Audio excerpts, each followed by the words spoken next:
How you doing, guys? Back again with another video, and in this one we're going to be taking a look at Ulanzi's Pro Anamorphic Lens. Now I believe this is their latest version of their anamorphic lens that they've currently released.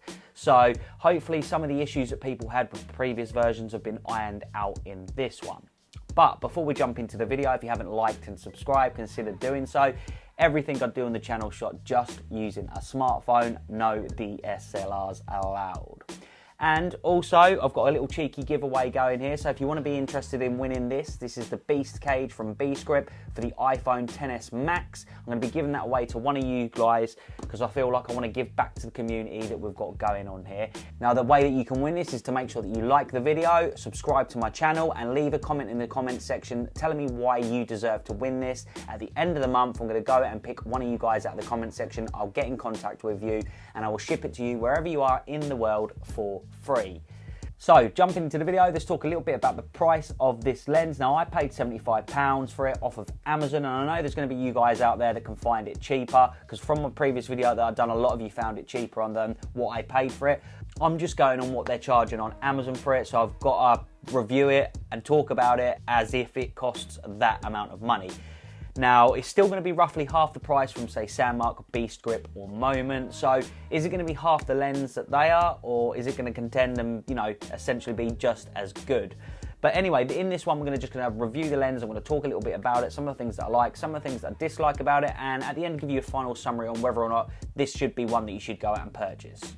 Okay, so what do you actually get in the box with this lens? Now, they've thrown in a few little extra things this time from some of the previous lenses that they've put out, which I really do appreciate. So obviously you're gonna get the lens itself.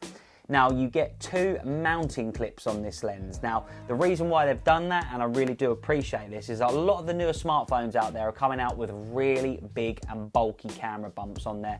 And the previous version clip was just not big enough or wide enough to be able to get over the end of the camera bump. And some of the phones out there as well, with the camera bump being, or the camera lens should I say, being very central to the phone, this lens clip couldn't reach. So they've actually given you a different clip, which is like a spring-loaded clip, similar to what you would get with the Siriu 60mm lens or Siriu lenses. It's a nice, tight little clip that can clip over. So regardless of how thick the camera bump is or where the camera placement is on the actual device itself, they've given you 2 clips, so it's going to cover you no matter what phone you've got. Next up, they've given us a filter mount itself, which is great to see. The previous version, or the first gen anamorphic lens that they released, was no filter mount. You could down the line purchase a filter mount for it, but with this lens it comes included, and this will attach or take any 52mm ND filter or above. Now, this is specifically designed for 52mm filters, but obviously if you've got a bigger filter, you can always put a step down ring on that to bring it back down to 52mm. And the way that you actually install this onto the lens itself is it just slips over the end of the lens, and you get a little Allen key with a hex screw in there that you tighten up to hold it in place and stop it from falling off. And then finally, what you get in the pouch itself, or should I say it's not what you get in the pouch, but it actually comes on the lens, and it's the lens caps. Now, I really do appreciate the way that they've designed these lens cap. It's an all-in-one system, so the back cap and the front cap are actually physically attached together. That way, you're not going to be losing your caps from the front or the back. They're both going to be together. They're held on just from like a nice rubber material that just pop over both ends, and they're really secure and really nice little caps to see on a lens. I know it's such a small thing, but you know, when you've used a few lenses and you had them for a while and you end up losing a cap and stuff, you're going to be getting dust and crap all in the end of your lens, which is not going to be great for the lens itself. So the fact that they've just given this with a nice little design, the way that they've designed it, just means that you're not going to lose them caps as easily. Okay, so talking about the anamorphic lens itself, how do you actually install this lens to a device out there? Now, the clip that they give you and the lens itself are 17mm threads. So any clip, any cage, any phone case that has a 17mm thread, this lens is going to fit directly onto with no adaptation or no adapters needed, shall we say. You could always get an adapter to put on the 17mm thread to take that down up to 37mm thread if you needed to install it to like a beast cage or any of the other cages that have just a 37mm. So you can adapt the lens to fit that, but natively it comes with a 17mm thread. Another thing I'd just like to mention is about the actual anamorphic lens itself. The previous or the first gen version of the Ulanzi Anamorphic Lens that they brought out, shall we say, that a lot of other reviewers, everybody that's reviewed it said exactly the same thing, and that was that the actual mechanism that you turn it to align the lens to make sure that the anamorphic lens is straight or in the correct orientation on your phone, that was very loose. So you could shoot every now and again and it could slightly move out of alignment, which was really, really annoying. So I was glad to see, or good to see, shall I say, that with this lens, it's a lot stiffer, it's a lot harder to turn, and that means that when you're shooting, you're not going to be bumping it or accidentally knocking it out of alignment. So it's going to stay true to where you actually put and position the lens itself. So that's really great that they've addressed this issue, sorted it out on this lens, and you're good to go. So talking a little bit about the distortion on this lens, it's not that bad at all. It's really actually pretty good for an anamorphic lens, and regardless of what anamorphic lens you go out and buy for your device, there is going to be distortion to a certain level. It's just one of those things, you're adapting a bit of glass to go over another piece of glass. They're not going to be distortion free. I mean, you'd have to pay absolutely thousands upon thousands of pounds for a anamorphic lens that's not going to distort at all.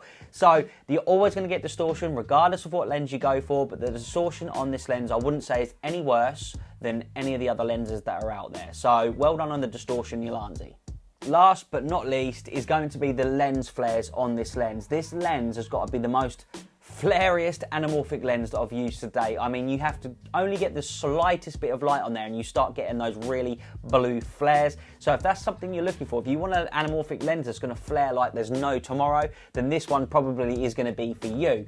I would say that it flares a little bit too much and a little bit too easily, and the flare that you actually get is so strong. It's very, very prominent and probably a little bit too strong for my liking now. I prefer it to be a little bit more softer, a little bit more organic or natural looking. This is a very processed, bright blue flare. If that's the type of look you're going for, then by all means, this is probably going to be a great lens for you. But for me personally, I think it's a little bit too much and flares just too much for my liking. You've literally got to catch it with the tiniest little bit of sun and boom, you've got this blue going on everywhere. So I'm not saying that's a bad thing, but at the end of the day, it's an anamorphic lens. That's what you've probably brought it for, the flares. So, you know, it flares well. Okay, so now I've got all the good things about this lens out the way. I want to talk about some of the negative things, and for me personally, there's been a lot of negatives that I really do not like about this lens. Now, the first thing that I want to talk about is, as soon as I got this lens out the box, I put it on my phone, really excited to use it, went outside, looked, I was like, oh, okay, that's looking a bit funny. The screen, the white balance and stuff's looking a little bit off. Okay, I'm outside, I'm in the daylight, I'll set it to daylight. Set it to daylight, and this lens has a very, very green tint over the whole thing. I don't know what coating they're using or what coating's actually on the lens itself, but this is a really bad green tint that you get over the image that doesn't look nice at all. It's something that it's going to be really hard to also correct in post as well, I think, because the whole image is sort of tainted with the green. It's sort of mushing and colours here, there and everywhere. It's essentially like putting a green filter over the image, and in my opinion it doesn't look great. So I'm really disappointed in the way that this lens is looking from putting it on my phone. They obviously use some type of coating on it, and the coating that they've used on it is way too strong, and personally, just on that basis at all, I would not recommend buying this lens. Now moving on to the next thing that again is something that I was disappointed with is the softness in the corners. This lens does have quite a bit of softness in the corners, which doesn't look great. And again, you know, some of the other lenses that I've used out there, they're sharp from corner to corner, or the softness might be very, very minimal. But this one's really, really soft compared to what I've been using lately, and I've found that, you know, it's just not the greatest of quality. Now it depends on what phone you're going to be using. So different phones have different focal lengths, and maybe the iPhone 11 Pro Max that I'm using it on, the lens is maybe slightly too wide a field of view, and that's why we're getting softness in the corners there. But, you know, this is the way that the new phones are, and if you're filming with your phone, you're probably going to be owning one of the more recent relevant phones than you are an older phone, because you're going to want the best quality. So this lens for me doesn't really marry up that very well with the iPhone 11 Pro Max, and it does seem to be quite soft in the corners. Okay, and last but not least is that this lens is supposed to be a 1.33 times anamorphic crop. It says that on the website, it says that on the box, but it's not. So I've seen a few other videos, a few other reviewers of reviewing anamorphic lenses from Ulanzi, and a couple of them said a few things about it, and I was like thinking about it, and I thought, hang on a minute, yeah, you're right. So I checked back on the first original video that I'd done, and I looked and I thought, yeah, even though I've set on Filmic Pro and some of the other apps as well that have the 1.33 times anamorphic crop to enable it so that you can de-squeeze your footage, when that's on, the lens is still too tall. So it's not quite a 1.5, but it's not a 1.3. It's sort of somewhere in the middle. And when I looked back at the original video, I could see like everything seems to be stretched still out, even though it's that 1.33 times. So it's not true 1.33 times, it's essentially some other time. So if you're using it on your phone and you're de-squeezing it via Filmic Pro or Beast Cam or any of the other apps that allow for that anamorphic de-squeeze, the footage is going to come out still looking stretched. So essentially with this lens, you're going to have to take it into your editor and de-squeeze it to what looks right to your eyes and hope that that's going to be the correct ratio for that lens.